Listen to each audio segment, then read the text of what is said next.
Welcome back to another episode of Bridging the Gap. I am Corey. This is Brandon.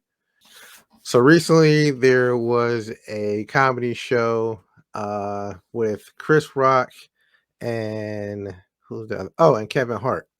There was no headliner.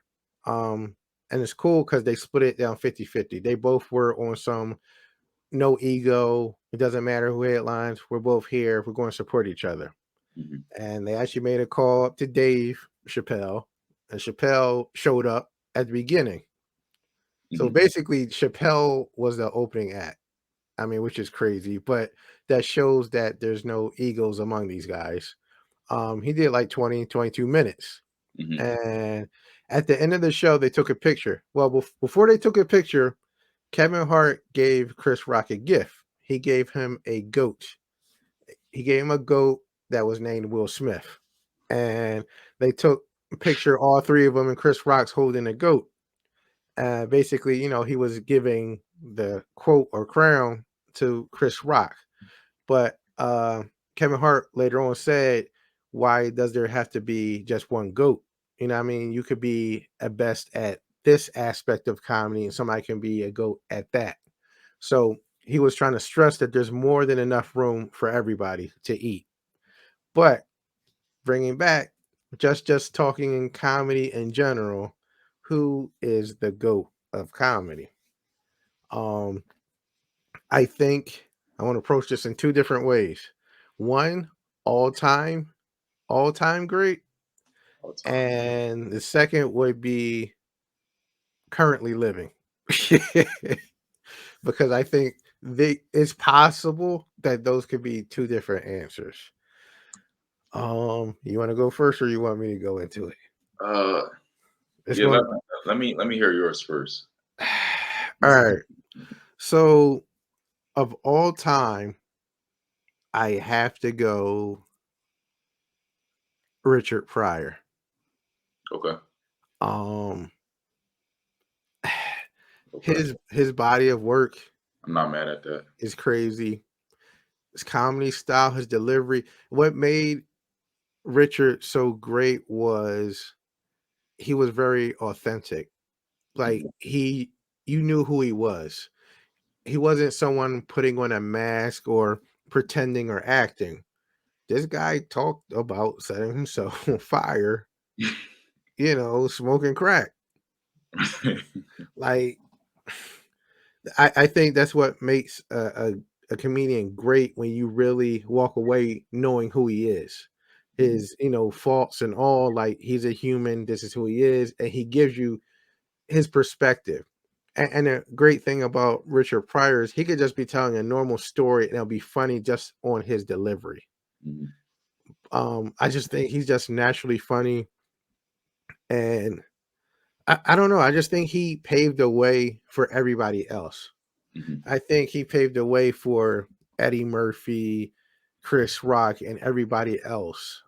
There's still people like Keenan Ivory Wayans, people who came out of that tree, but Richard Pryor to me, I think was that person that everybody strives to kind of be like, and it was hard for everybody to achieve his level of comedy, which was kind of like effortless for him. Some people get out there and they're struggling, and they're just going from like one joke to a joke. Richard is just like talking, and Yeah. it's just funny. It's Yeah. just funny.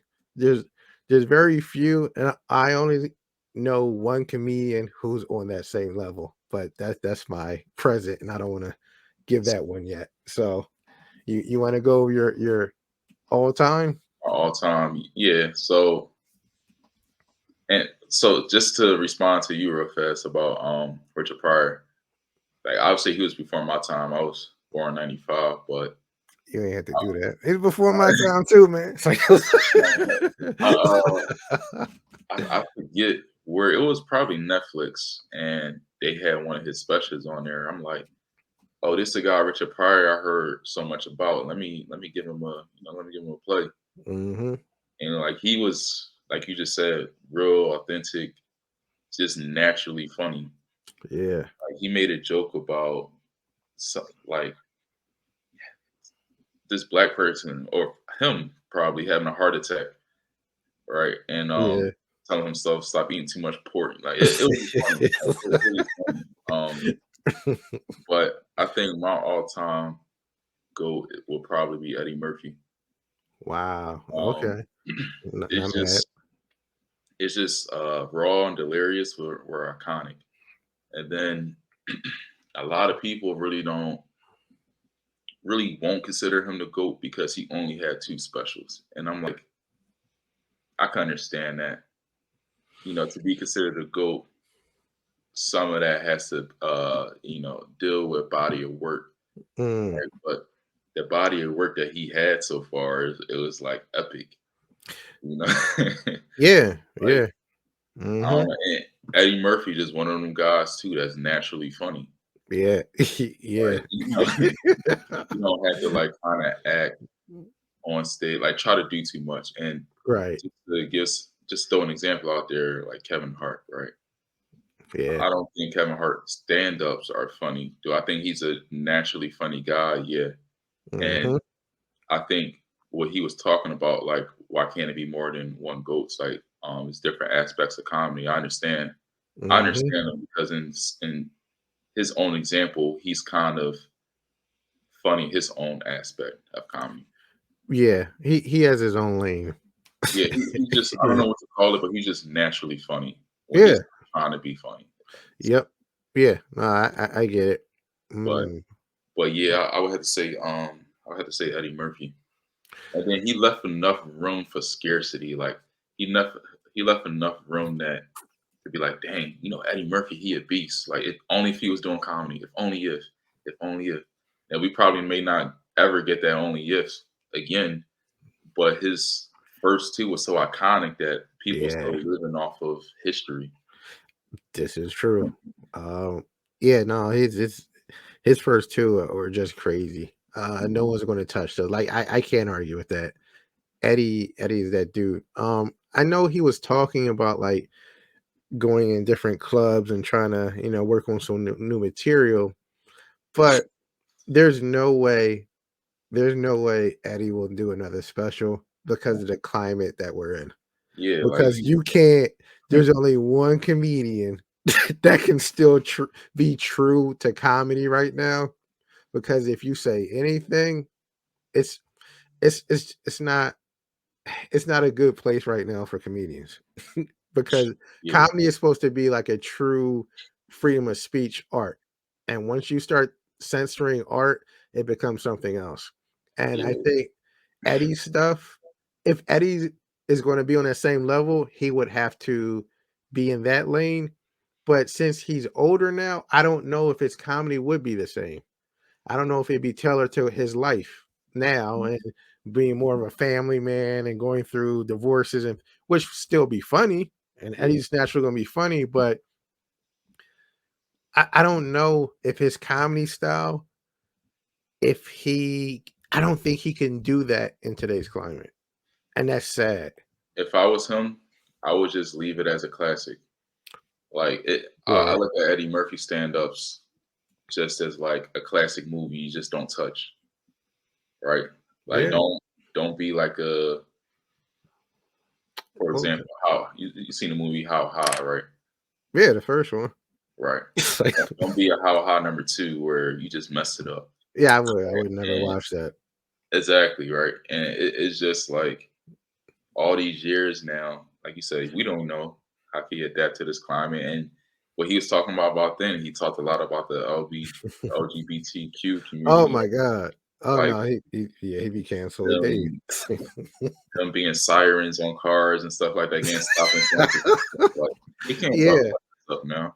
Yeah. Yeah. Like, and all his stuff is like relevant too, though. It's like timeless. Yeah, Like in 30 years, someone for the first time can listen to it and it's still gonna be funny to them. yeah. Like even talking about Mr. T, like a lot of people probably my age and definitely younger than me probably don't know who Mr. T is. Right. But the way he like Exactly. this has that natural way of just delivery of comedy, like you still gonna Yeah. laugh. And it's funny. And talking about Bill Cosby, then you look back now, it's like, Right. oh man. Oh boy. Right. Yeah, But how about that? I didn't even think of that. Yeah, but no, Eddie is a goat. I think if you're gonna do like a Mount Rushmore of comedians, Mm, I think Richard Pryor and Eddie Murphy are like no contest. They go up there. That's 1 and 2 to me. Like they're going up there. yeah, I would. I mean, I would just finish off that list. I would say Richard, Eddie. I would say Rock. I like Chris Rock, and then I'll probably go with Bernie Mac. I never knew how much Bernie Mac was funny. Bernie was a beast, man. Yeah, Very very underappreciated. Kings of Comedy got him a little bit more mainstream exposure, but Bernie was that dude, man. I remember. I think I was watching the Steve Harvey interview, and he was like, "I used to hate going after Bernie, like, because that's why they probably always have him go last, because anybody that took the stage after Bernie Mac, it was just unfair." Oh yeah, yeah. No, he old school. Like he know how to control the crowd. Like Yeah, he was golden. And I think there honestly was some beef with them too, but that's neither here nor there. must Yeah, I mean you may Steve, but okay. So currently living. So Richard Pryor's taken off the table. Is Eddie Murphy I would take him still off too. I would take him off okay? because, like I said, just going back to the body of work, it wouldn't really be fair just to still crown him as a certain title, a current title right now. Okay, All all right. time, yeah, that's one thing, but current, we gotta like pass the torch with that. So Okay. So who you giving the current? current, I mean, to be honest, I don't like. I haven't paid that much attention to comedy outside of Netflix, but you're gonna All be right. surprised. But I would say Dave Chappelle probably like, and just to tell, I guess our viewers a little bit of my backstory about Dave Chappelle. I never really been a Dave Chappelle fan. Like growing up, I never thought he was funny. My one friend tried to get me to watch the whole season with him at his crib. I didn't laugh. You know, Mm. his older stand-ups, I just didn't think was funny until he started. I guess the Dave Chappelle that started the game more weight, right? And that I guess got more skin in the game. Like I was watching, was it him that had the special sticks and stones or something like that? Yeah, yeah. Yeah, I saw that, and I'm like, I found myself laughing here and there, and I'm like, all right, this guy kind of funny now. But he was like so calm with it, and it was just like naturally just funny. He wasn't all hype with antics and stuff like that. It was Mm-hmm. being him, Mm-hmm. like sharing stories and stuff like that. It was just funny. And then the more I started watching more of his stand-ups, I was like, all right, let me get a Dave Chappelle show one more try. And I watched the very first season again, the very first episode when he thought he was a white. I'm like, all right, Yo. this guy really funny. But not only do I say he the best out currently, I also just think just his sheer impact on the comedy industry and how he just didn't sell out like the other comedians did. And for that, I gotta respect that. You know, like he's probably Yeah, one of very few comedians that never, in my opinion, sold out. Like I never saw him wear a dress, never. anything like that. He stick Hmm. to his guns. He has a backbone. So as far as like just being funny and impact, I gotta give it to him. Wow. That's a no-brainer. It's Dave. Like there's nobody I've never seen a comedian that has such an impact on a culture. And no matter what where you are, you still gravitate to him. He's the only person. See, you didn't get it because you didn't really like Chappelle's show when it was on, or maybe you were too young. But when it was out, I'm trying to tell you, like everybody, no matter what race, everybody watched that show. it brought everybody together because we weren't we were laughing together. We weren't laughing at anybody. Right. He has that ability to talk truth, but not in a malicious way. Like Mhm. he has that ability to point out differences because they're funny, not because I'm making fun of you. It just is what it is, and it's hilarious. Mhm. I want to make light of the situation instead of turning it into something negative. Right. Now, I was a I was a fan of Chappelle the very first time I saw him on Def Jam. So we're talking way, way, way back. I was like, but at that point, he was probably maybe 20 years old or younger. I didn't know at that time this dude's been in clubs since he was 14. Like he's someone th- y- are you- there's someone who loves their craft is different than people who are just doing it for a job. Mhm. That was his purpose. The way that the love that he has of the art and how he protects the art and protects other comedians, I've Mhm. never seen it before. Like he really rides hard for them. But I was a fan since then. And I just seen him like develop and get just blow up to this. I was like, man, I was a fan way back when. But Right. I'm just happy to see who he is. And what's more so that he never changed. Mhm. Like so after Chappelle left the Chappelle show and went to Africa and everybody talking, yo, he's crazy. I became that much more of a fan of his. I said, because that man walked away from $50 million. Oh, he crazy. How many people do you know that have the integrity to walk away from money because they feel as though whatever they're feeling is way more important than that contract and that money? Mhm. I don't know too many people. But that's why, as a man, I respected him that much more because I said he stands for something and he can't be bought. And that's a dangerous man. And Yeah. that's when they try to label you crazy Yeah. because you can't be bought. Whoa. How do Yeah. you stop something like that? And you can't. As we've seen in these specials, Yeah. you know, he he makes, let's say, 2% of jokes he's talking about a certain community. Mhm. And that community has been trying to stop him, but they haven't been successful. Everybody else they've been able to shut down, but they can't shut him down because he's just bigger than they are, Right. and their influence. This past weekend, as we're recording, it was a venue in Minneapolis. Good God, now I can't speak. um, and he sold the show out, but because of protesters, they didn't have it at their venue. They had to move it somewhere else. Mm. Like, where are we going with this? It's getting it's getting out of control, but Dave still is Dave. No matter what happens, the integrity that this man has and how comedy at this point is effortless to him.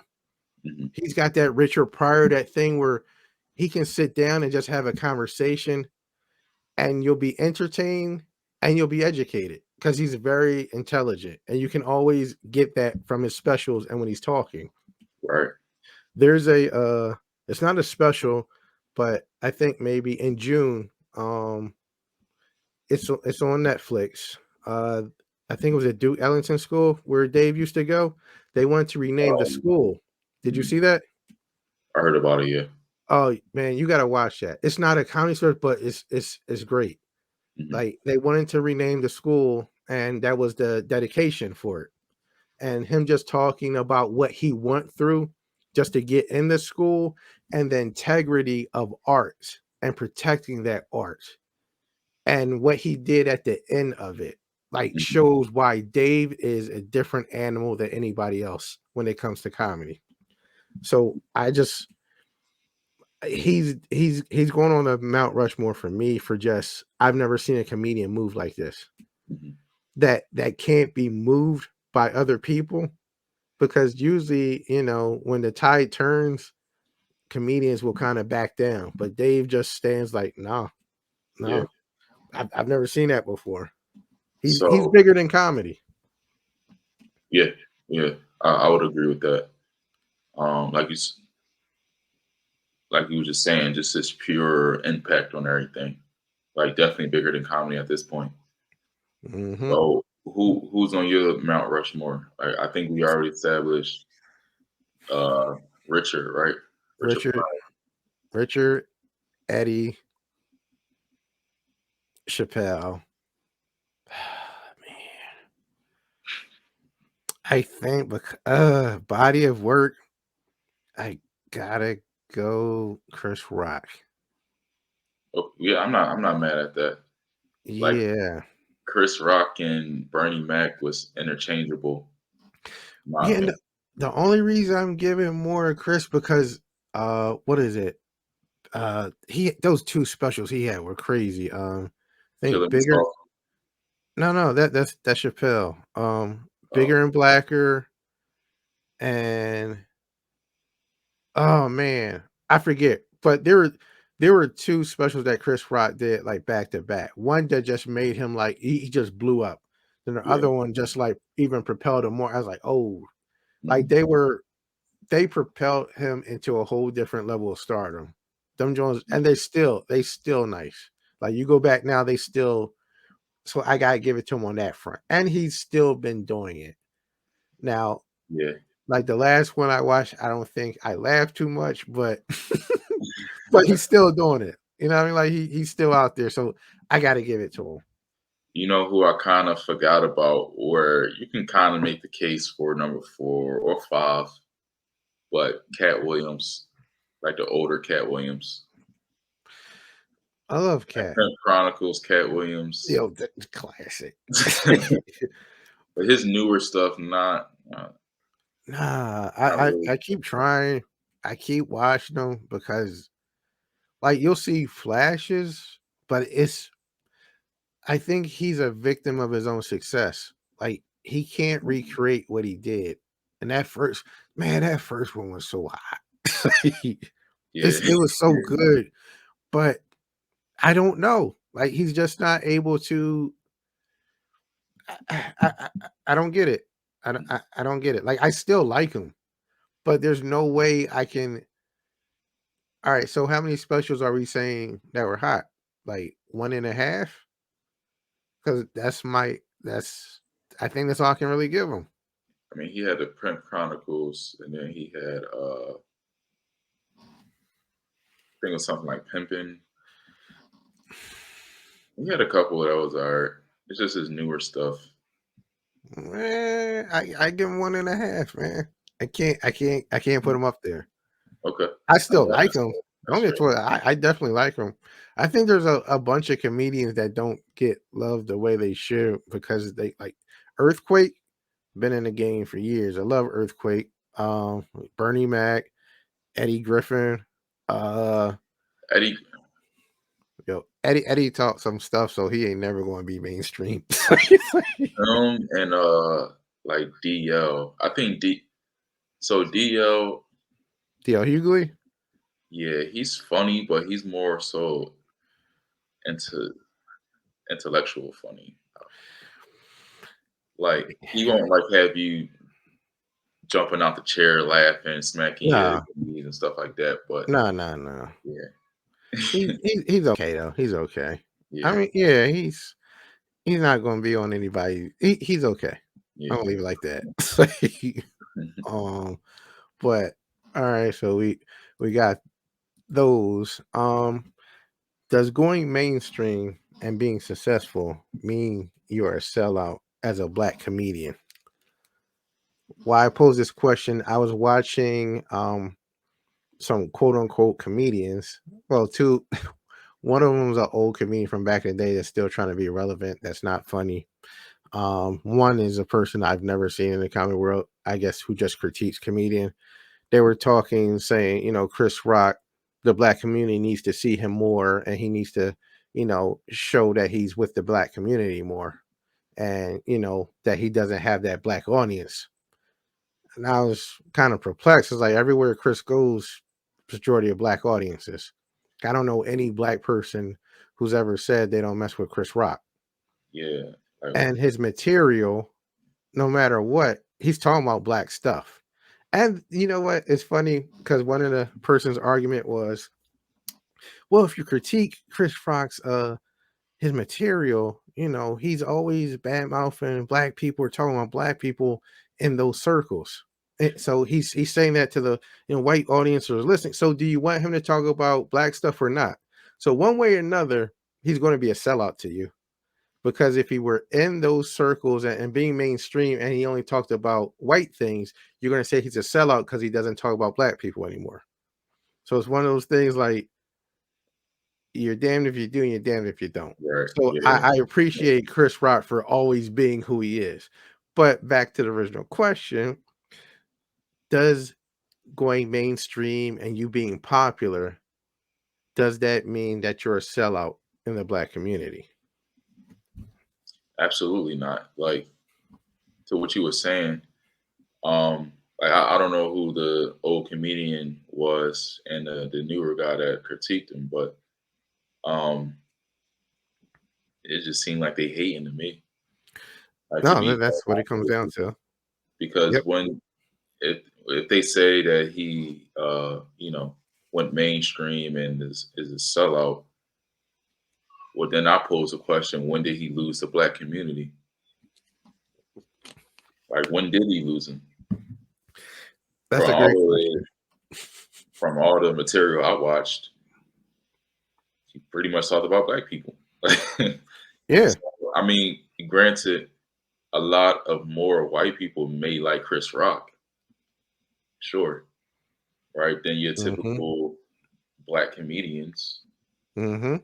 He might have more of the white crowd, but Mhm. that doesn't consider him a sellout.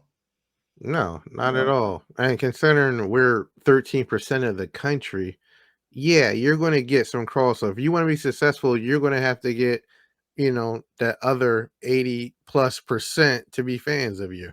If you want to be successful, that is. and who And wants that, to? Yeah, but I mean, like, come on. But you're 100% right. That's just somebody hating. That's all it is. And it's sad because once again, our community, instead of you being happy for somebody, you want to try to find a means to pull them down. And the whole thing is like he's like, hey, I don't see Chris, like we're cool, but he don't hang out anymore. And I'm sorry, there was one woman on the panel. She's actually been in the industry for years. I've never seen a special from her, but I don't know if she does writing behind the scenes, but I'll give her credit that she was making points like he's not supposed to be because you can't hang around everybody. And that's a normal thing, part of success. And like you said about hating, the whole thing is maybe he just doesn't want to hang out with you. You ever think about that? Because maybe he peeped that you got this hater mentality. So maybe he doesn't return your phone calls for that same reason. It's I not mean, that he doesn't hang out in the hood and hang out with black people. Maybe he doesn't want to hang out with you. You ever think about that? No. that's called being a wise man. You Hmm. particular, especially when you get to that level of success, you really have to be particular um, to who you hang around. Yeah, because if you put yourself in a situation where something may happen to you, you're you're you're an idiot. Because why were you down there? And Right. no matter what we want to tote this whole man, go back to the hood stuff. Everybody in the hood don't care that you rich and don't care that what I mean, you're looking out. They're hungry. So what you do, you're you're responsible for your actions. And that whole I gotta go back stuff and be on the block. Why? Who said I gotta do that? Right. I mean, I've never got that. Like I'm all about helping people and helping where I came from. That doesn't mean I need to be on the block though. I can help you from afar. exactly. Exactly. I mean, how many stories do we have to see or hear about rappers or just people of fame going back to their communities and they being shot up, they're getting in altercations, just all a whole Yeah, bunch of stupid stuff. Like that yeah, doesn't make yep, somebody a sellout, yeah. you And know. Philly, Philly, just our simple city as example, it ain't sweet out there. I mean, people are hungry. People shooting for stupid reasons. You think Right. somebody ain't gonna roll up on you and try to rob you? And think about this. We can wrap up on this one. When you somewhere, you at a barber shop or you're anywhere, when you leave someone, you dap them up and you say, "Be safe out there." Think about that. That's what we say to each other, and no one thinks about this. You dap them up, yo, you be safe out there. How about you be safe and not be there? Hmm. But you'll sell out if you think like that, though. Right. That's crazy. That's Yeah. crazy. Yeah, I'm good on that one. Right.